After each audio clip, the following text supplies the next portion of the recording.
दहेज और दूरियां। समाज में बहुत सी परंपराओं में से एक परंपरा प्रीति को हमेशा से ही नापसंद थी।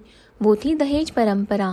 प्रीति बहुत ही संस्कारी और छोटे बड़े सबका आदर करने वाली लड़की थी, लेकिन दहेज परंपरा के कारण वो कितना भी प्रयास कर ले, ससुराल वालों का आदर नहीं कर पाती थी। प्रीति एक सीधी सादी लड़की थी, थोड़ी सी डरपोक घबराई हुई स्वभाव की थी। आजकल की लड़कियों से बिल्कुल अलग थी। उसका मानना था कि किसी पर भी अन्याय नहीं होना चाहिए और ना ही सहना चाहिए। ऐसे स्वभाव की प्रीति जब शादी करने का विचार करती है, तब उसके डरपोक स्वभाव की वजह से उसका रिश्ता टूट जाता था। एक लड़का जो उसके घर के लोगों को पसंद आता है, लड़के की तरफ से भी प्रीति को पसंद कर लिया जाता है। लड़के की तनख्वाह बहुत कम होती है, लेकिन लड़के के घर के लोगों की अच्छी परिस्थिति होती है। पर वो लड़के के माता पिता प्रीति के पिता से कहते हैं कि हमें घर लेने के लिए आधे पैसे आपको देने होंगे और आधे हम देते हैं। शादी के दोनों तरफ का खर्चा भी आपको करना होगा। ऐसी शर्त रख कर शादी पक्की करते हैं। प्रीति के सुख के लिए उसके पिता कर्ज लेने के लिए बहुत प्रयास करते हैं, लेकिन प्रीति की होने वाली सास का प्रीति को बार बार फ़ोन आता है। सिर्फ शादी तय कर ली, बाकी की तो बातें पक्की की थी, उसका क्या। उनको दहेज हाथ में चाहिए था। प्रीति और उसके माँ पापा को आश्चर्य होता है कि ये सब पैसों के लिए इतने पीछे क्यों लगे हैं। तभी उसके पिताजी को शक हुआ और पूछताछ करने पर उनको समझ में आता है, लड़के के माँ पिता की घर की हालत कुछ ठीक नहीं है। हमने जैसा सोचा था वैसा तो कुछ भी नहीं है। लड़के वालों ने जो बायोडाटा बनवाया था वो झूठा था। लड़के को तो तनख्वाह है ही नहीं। लड़के के पिता जैसे तैसे काम करके घर का खर्चा चलाते थे। ये सब मालूम होने पर क्या करूं, ये उनको समझ में नहीं आ रहा था, क्योंकि शादी तोड़ नहीं सकते, सगाई हो चुकी थी और अब शादी तोड़ी तो समाज में बदनामी होगी और फिर से लड़की की शादी नहीं होगी। इस डर से उन्होंने भी शादी तोड़ने का विचार मन से निकाल दिया और उसमें सकारात्मक बाजू देखकर, जैसे लड़का होशियार है तो वह ज़िंदगी में भाग दौड़ करके ज़िंदगी में अच्छी नौकरी पा ही लेगा और लड़की को सुखी रखेगा।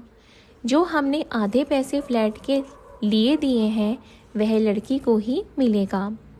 यह सब बातों का विचार किया और जैसे तय किया था वैसे ही शादी हो गई। प्रीति के पिता ने दोनों तरफ शादी का खर्च भी उठाया और लड़के के पिता को दहेज की रकम भी दी।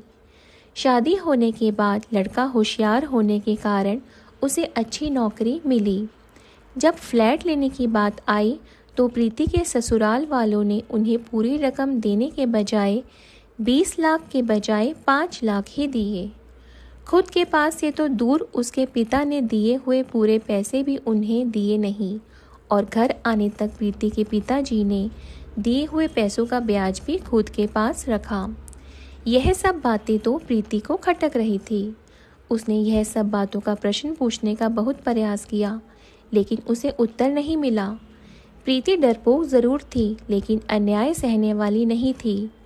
उसने हर समय सवाल और जवाब का हिसाब मिलने की अपेक्षा न होने के कारण उसे ससुराल वालों के लिए ज़रा सा भी आदर उसके मन में नहीं था।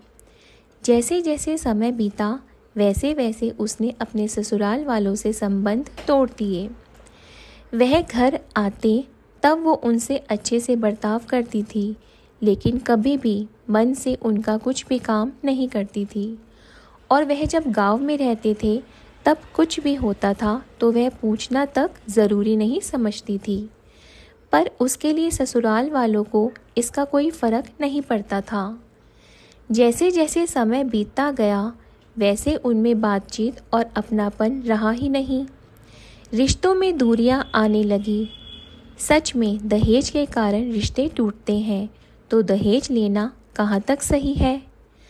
हालात तुम्हारे ख़राब हैं, इसलिए लड़की वालों से पैसे लेना कहाँ तक अच्छी बात है। लड़की के माँ बाप भी उसे सिखाते हैं, बड़ा करते हैं और लड़की दूसरों के घर जाकर उनके घर के लिए ज़िंदगी भर मेहनत करती है। उसके माँ बाप की उससे कोई भी अपेक्षा नहीं होती। ऐसे सभी विचार प्रीति के मन में हमेशा घर कर जाते थे। दोस्तों, अगर यह कहानी पसंद आई हो तो प्लीज़ चैनल को सब्सक्राइब ज़रूर कीजिए। धन्यवाद।